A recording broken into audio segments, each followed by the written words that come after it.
L'homme est malade parce qu'il est mal construit. Il faut se décider à le mettre à nu pour lui gâter cet animal qui ne démange mortellement. Dieu, et avec Dieu, ses organes, oui, ses organes, tous ses organes, car, suivez-moi si vous le voulez, il n'y a rien de plus inutile que organe. Opa, calma aí. Deixa eu me ajeitar um pouquinho aqui. Liguei o. Como é que chama? Gravador antes de estar pronto. Acho que hoje não estarei. Hoje eu não vou estar pronto mesmo. Tô com sono, tudo bom? Tudo bom com você? Espero que esteja tudo bem. Por aqui eu voltei de viagem ontem, visitei lá a minha terra. Minha terra vulgo Vitória, né? Capital do Espírito Santo. E estou bem cansado, viagens cansam, né? Rapaz, a terrinha lá tá mais fascista do que nunca, assim. Acho que eu nunca tinha dado conta, assim, de quão bizarro é aquela cidade. Aquela região toda, talvez o estado todo, né? Mas, para quem não conhece, é um estado muito pequenininho que fica dentro do Sudeste, né? Da divisão política do brasileira dentro do Sudeste. Faz divisa com Minas, com Bahia e com Rio de Janeiro, todos estados muito conhecidos pela simpatia e por isso eles sugaram vampirescamente toda a simpatia do capixaba. Mas lá só tem gente branca nos lugares públicos, assim, tipo, tem lugares públicos com só gente branca, assim, os caras tudo mal encarado. Parece o Sopranos de baixo orçamento, assim, foi a minha impressão o tempo todo, tipo assim, caralho, estamos Sopranos de baixo orçamento. E muito evangélico, todos os Ubers que peguei estavam tocando louvor, assim, na cara dura. Eu fiquei, caramba, que bênção. Muita música gospel, muita rodinha de oração na praia, né? É uma região praieira, mas praieira crente, né? Praieira crente e fascista, assim. Estranhíssimo, cara. Muito Cop Stanley. Meu irmão revoltado porque a cidade se tornou heterotop. Doideira. Não, se tornou, né? Como se não fosse. Mas não vamos falar de Vitória do Espírito Santo hoje, né? Vamos falar de coisa boa, vamos falar de TechPix. Vamos falar de Deleuze e Guattari. Deixa eu só passar uma novidade pra vocês também. Eu tava num processo de semana passada. Nossa, parece que foi outra vida. Eu tô me mudando de casa, né, ainda. Devagarzinho tá indo. E me chamaram mesmo para dar aula numa faculdade particular e melhorar as condições de deslocamento, assim. Por outro lado é isso, eu tô 2 anos aqui no estado de São Paulo e mais de 1 ano na cidade de São Paulo, conheço pouco por causa da pandemia. Mas é difícil deslocar aqui, né, cara? Tava conversando agora com Karina, porra, bicicleta não entra no metrô, o metrô não vai até tal lugar, o ônibus... Sabe-se lá o horário dos bichos, né? Aí você pega um ônibus, tem que pagar outra passagem pra pegar o metrô. Eu falo, caralho, bicho. Dificulta, né? Os negócios aqui é difícil. Eu sou meio chateado com essa cidade. Mas ao mesmo tempo, é isso, assim. Então, mas já tô com a impressão curiosa de que aqui respira-se mais, né? Não que seja menos fascista do que em Vitória no Espírito Santo, mas respira-se um pouco mais. Tem outros áreas de opções. Mas é isso, eu vou dar aula na faculdade particular a partir de semana que vem. Coisa boa. Atendendo e dando aula. E depois começa doutorado, aí bolo doido. O famoso bolo doido. Só quero terminar esse doutorado, fazer concurso público, quero virar professor concursado aí. Sonho de carreira, ler o Anti-Édipus de maneira remunerada aí para os jovens universitários, fazendo a cabeça da galera com Deleuze e Guattari. Mas essa foi a boa notícia. Eu tô nos corres também, bem perdido aqui da documentação. Tem que abrir conta no Banco do Itaú, mano, tá ligado? Cara, sei lá, velho, eu acho tudo muito absurdo, sério. Tipo, o jogo da vida tem um roteiro péssimo, assim, de verdade. Mas enfim, são coisas bestas, né? Mas eu fico encafifado com essa. Encafifado. Mas foi muito bom ver a galera, meus amigos lá de Vitória, amigos e amigas, amo-os muito. Mas agora a gente vai ler. E minha lentidão pra falar, porque eu tô ajeitando o despertador aqui com a mão esquerda, calma aí. 11h14 mais 20, 11h34, 35, vai. Dá um chorinho de 1 minuto. Vamos lá, eu tô com muito sono, muito cansado, mas vambora. Cara, porra, por que eu fiz isso de novo? Eu não marquei onde parou, velho. Eu não marquei. Pô, mas eu imagino que seja nesse último período aqui da página 124. Mas, pô, eu tô me traindo aqui nessa leitura. Porque eu sempre marco com a setinha onde que a gente tá. Bom, bora lá. Opa, acho que vai ter acontecimento de maio aí, hein? 2.5.4, como a psicanálise suprime os conteúdos sociopolíticos. É que eu me lembro, já falaram de Schreber, né? Dos rolês dos delírios paranoicos de Schreber e como envolvem... Eles estão falando das intensidades, né? Envolvem inúmeras intensidades com nomes diversos. E Freud consegue reprimir isso tudo para fazer caber em papai e mamãe, mesmo no cara mais psicótico, facho, doido aí de todos. E aí, a gente tá lá embaixo, da página 124, que é um parágrafo que começa com consideremos ainda outro delírio paranoico. E daqui eu vou. Deixa eu me ajeitar aqui um pouquinho só. Até agora eu não me ajeitei, vocês estão vendo. Consideremos outro delírio paranoico, relatado por Mo Manoni. Ah, só um parênteses, eu lembrei, cara. Pô, tem um livro que é raro pra caralho, assim, que foi citado na leitura passada, que é o livro de Maurice Garçon.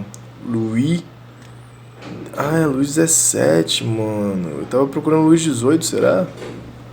Bom, não, eu vi esse livro mesmo, Luís XVII.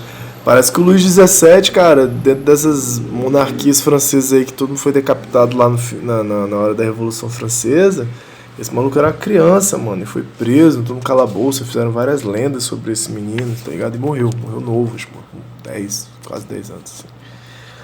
E aí esse Maurice Garçon fez um livro, acho que a respeito disso, assim. Mas eu só consegui achar em francês, assim, não entendi muito bem, não. Mas enfim. Consideremos ainda outro delírio paranoico, relatado por Mo Manoni, particularmente rico em características políticas. Este exemplo nos parece ainda mais surpreendente, porque temos uma grande admiração pela obra de Mo Manoni e a maneira como ela sabe colocar os problemas institucionais e antipsiquiátricos. A nota não apareceu ainda não, eu só estou em dúvida se essa Manoni, eu achava que era o Manoni, se é a que aparece nos cursos do Lacan direto. Segue o caso da Mo Manoni. É o caso de um homem da Martinica que se situa no seu delírio em relação aos árabes e à guerra da Argélia, em relação aos brancos e aos acontecimentos de maio, olha que bonito, etc. Foi por causa do problema argeliano que fiquei doente. Tinha feito a mesma besteira que eles, prazer sexual. Adotaram-me como irmão de raça. Tenho sangue mongol. Os argelinos me contradisseram em todas as realizações. Tive ideias racistas. Descendo da dinastia dos gauleses, por isso tenho valor de nobreza. Determinem meu nome que o determinem cientificamente, e em seguida poderia estabelecer um harém. Fecha aspas. Esse é o caso do camarada lá da Martinica. Ora, embora reconhecendo o caráter de revolta, entre aspas, e de, entre aspas, verdade para todos, implicado na psicose, Mo Manoni pretende que o despedaçamento das relações familiares em proveito de temas que o próprio sujeito declara serem racistas, políticos e metafísicos tenha sua origem no interior da estrutura familiar, considerada como matriz. Então é isso, né? Achatar todo o conteúdo político-social dos nossos enunciados e da produção, qualquer que seja, né? Seja ela artística, seja ela científica, seja ela filosófica, seja ela opinativa, dentro da matriz de estrutura familiar individualizante, né? Familiar e individualizante como complementaridade. Esta origem é, pois, encontrada no vazio simbólico, ou, aspas, na forclusão inicial do significante do pai, fecha aspas. Vamos voltar aqui na forclusão, a gente faz uma recapitulação breve. O nome a ser cientificamente determinado, o nome que ocupa a história, nada mais é do que o nome paterno. Tanto neste como noutros casos, o emprego do conceito lacaniano de forclusão tende à edipinização forçada do rebelde. A ausência de Édipo interpretada como uma falta do lado do pai, como um buraco na estrutura. Depois disso, e em nome desta falta, somos remetidos ao outro polo edipiano, o das identificações imaginárias no indiferenciado materno. Então, isso aqui foi muito falado aqui, né, nesse podcast, e nesse livro já está esse tópico. É um tópico que eu mesmo não tenho muita intimidade a longo prazo, assim, né? Eu posso falar bem superficialmente o que eu entendo pelo nome do pai e função materna, né? Mas dentro do estruturalismo lacaniano, dentro da tentativa psicanalítica de Lacan, o nome do pai vem ser o nome que, dizendo de alguma forma, regra, né? Traz a regra que de alguma forma exclui e regula por meio da exclusão o que uma palavra é e o que outra palavra não é, assim, né? Uma certa metáfora serve para um certo significante, uma certa metáfora ou uma metonímia serve para certas coisas, faz funcionar com certas coisas, mas não faz funcionar com outras. Esse tipo de divisão é importante estruturalmente para a gente poder se comunicar, selecionar as palavras, né, neuroticamente, ficar falando. E a questão da forclusão é um mecanismo de defesa específico do psicótico, específico do louco, que de alguma maneira rechaça esse nome do pai, e aí há um embaralhamento da estrutura, há um buraco na estrutura, né? Nessa estrutura de cadenciamento dos significantes, né? De cada palavrinha vai ter um significado específico atribuído a ela, não fixo, né? Mas que funciona como, faz funcionar as palavras como significantes, né? E de alguma maneira no psicótico isso não é, por um mecanismo de defesa, isso não é sustentado, né? Isso não é mantido, isso não ganha a mesma consistência do que no neurótico, assim, né? E aí ele é meio, imagino eu, né, uma ideia, inundado, né, pela própria palavra, né, inundado de uma maneira de difícil distinguir, né, uma palavra da outra, de fazer essa separação. E por outro lado aqui eles colocam outro polo edipiano, o das identificações imaginárias no indiferenciado materno. O indiferenciado materno como essa coisa que plasma, assim, a nutrição, a imaginação imaginária, quase como esse terreno fértil que vai preencher mesmo, né, a vida e a sobrevida, não só do organismo, mas também do inconsciente, de alguma maneira, né? Eu acho que isso ficou meio confuso, porque eu realmente tenho pouca habilidade e pouco conhecimento. Eu já sempre convidei os lacanianos aí para chegarem, porque acho isso interessante de falar com mais cuidado, assim. E eu, particularmente, não tenho muito tempo, assim, nem afinco de estudar Lacan. Mas aqui dá para sacar no nosso contexto que, seja pela via de qualquer nome da história, se resumir, então, a um nome do pai, ou a falta do nome do pai, e seja qualquer vinculação, qualquer conexão imaginária, né, imaginação, ser vinculado à função materna, isso aqui é um limite que não melhora muito, né, as condições freudianas de interpretar o discurso político, né, ou o caráter político do discurso inconsciente. Acho que essa é a história, assim. É uma saída interessante que generaliza a história, né, sem precisar das imagens de pai e de mãe, mas ainda depende das funções que são consideradas como atribuídas a uma função paterna e uma função materna. Para tudo, qualquer coisa que seja expressado, né, pode ser o discurso do seu paciente, pode ser uma manifestação artística, uma performance, um quadro, pode ser um resultado de uma compreensão científica, né, um discurso político, etc. Continuando. A lei do double bind funciona implacavelmente, relançando-nos de um polo a outro, no sentido de que o forcluído no simbólico, ou seja, o que não fecha, né, dentro da simbolização, essa aqui é o escape do nome do pai, né? O forcluído no simbólico deve reaparecer no real sob forma alucinatória. mas assim é todo o tema histórico-político que é interpretado como um conjunto de identificações imaginárias sob a dependência de Édipo ou de que, entre aspas, falta, fecha aspas, ao sujeito para se deixar edipianizar. Agora sim, nota de rodapé 33, Maud Manoni viveu de 1923 a 1998. Escreveu Le Psychiatre, Son Feu et la Psychanalyse, de 1970. E aí tem uma referência a esse livro. Entre aspas, os personagens edipianos estão no seu lugar, mas no jogo de permutações que se efetua. Há como que um lugar vazio. O que aparece como rejeitado é tudo que diz respeito ao falos, né, ao falo, significante perdido, e ao pai. Todas as vezes que Georges tenta aprender-se como desejante, é remetido uma forma de dissolução de identidades. Ele é um outro cativado por uma imagem materna. Permanece capturado numa posição imaginária na qual é cativado pelo ímago maternal. É deste lugar que ele se situa no triângulo edipiano, o que implica um processo de identificação impossível, implicando sempre, à maneira de uma pura dialética imaginária, a destruição de um ou do outro parceiro. Então é interessante, né? O cara fala de maio de 68, o cara fala dos argelianos, o cara fala de racismo, o cara fala de todos os nomes de história, e no mais é uma questão muito individual, né, na interpretação de Manoni, a respeito de como ele pende entre os dois polos, polo paterno e polo materno, e com meros problemas de identificação, de despersonalização. Então, bem interessante. Deixa eu ver aqui rapidinho, Maud Manoni.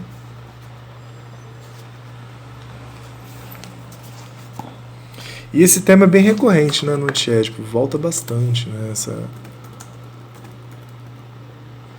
submissão, né, que a psicanálise faz do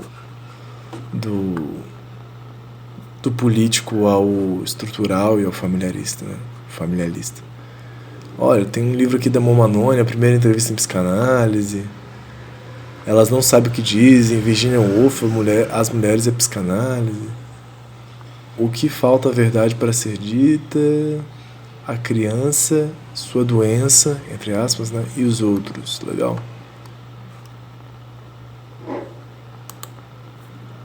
Maud Ferreira, que nome bonito, né? Tem um Ferreira, Manoni.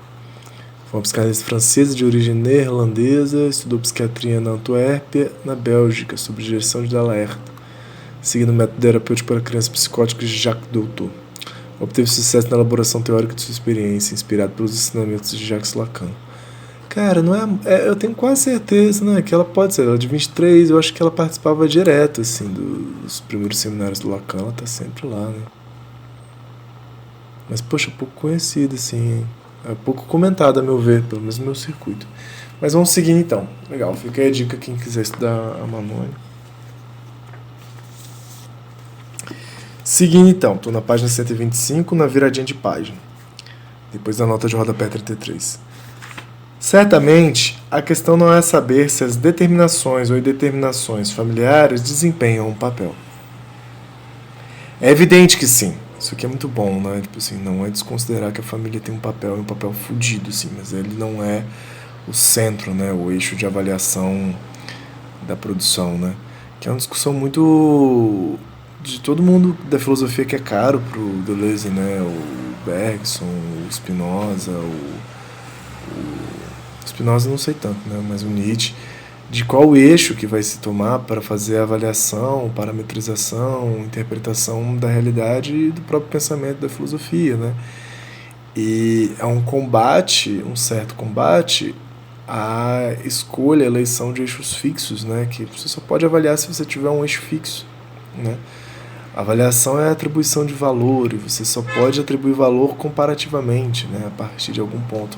Não sei se só, né? Mas é uma das maneiras mais óbvias, assim.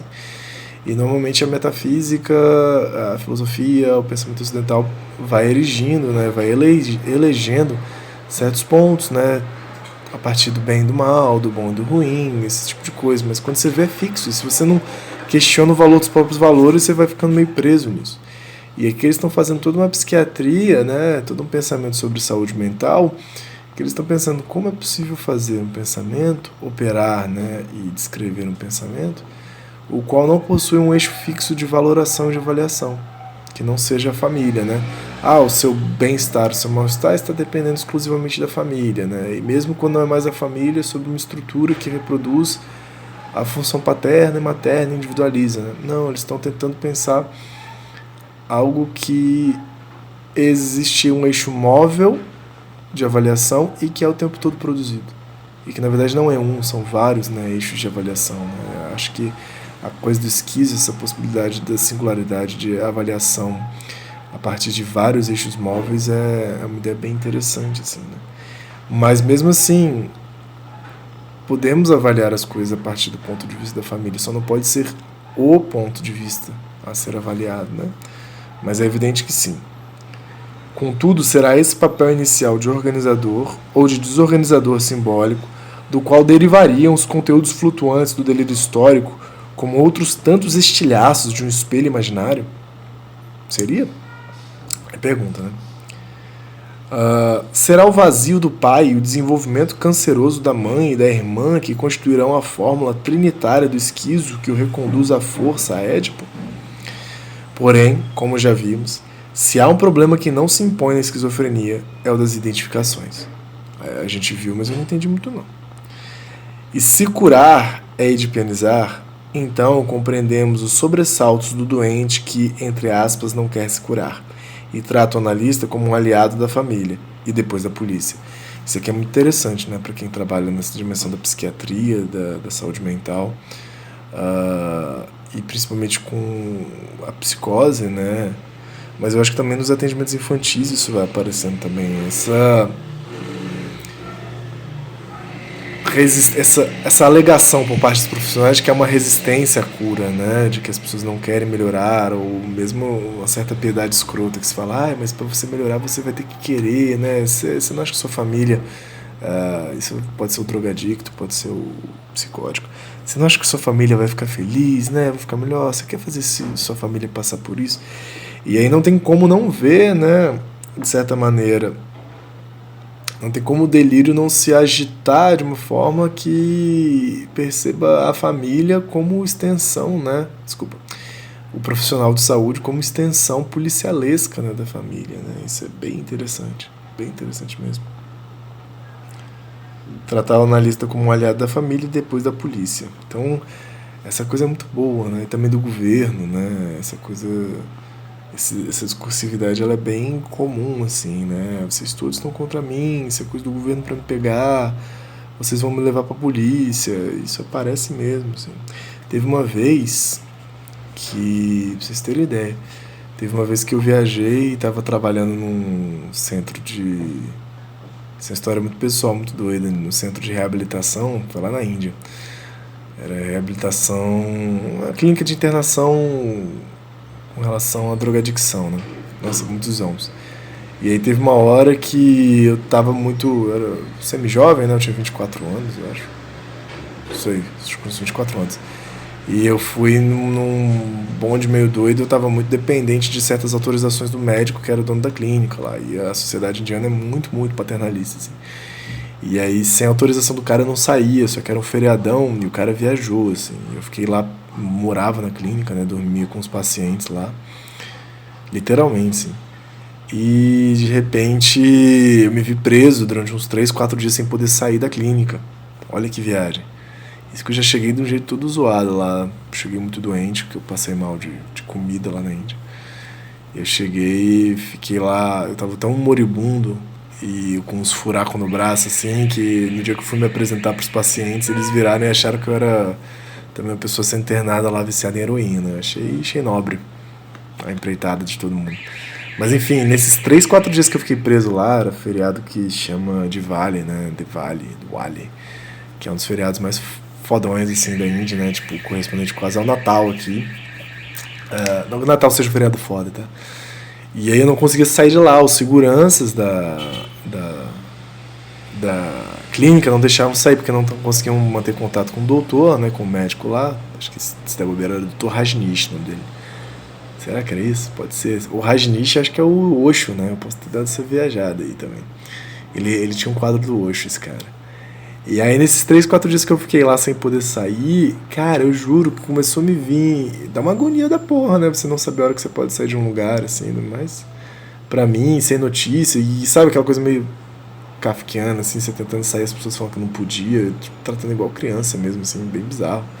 Não como que criança deve ser tratada dessa maneira.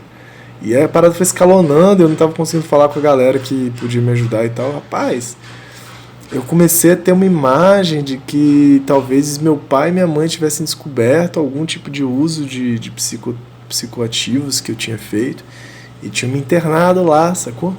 Eu comecei a viajar que isso podia ter acontecido, assim, entrei numa loucona, assim. Mas tudo isso pra dizer que, cara, é doido como certas condições produzem, né?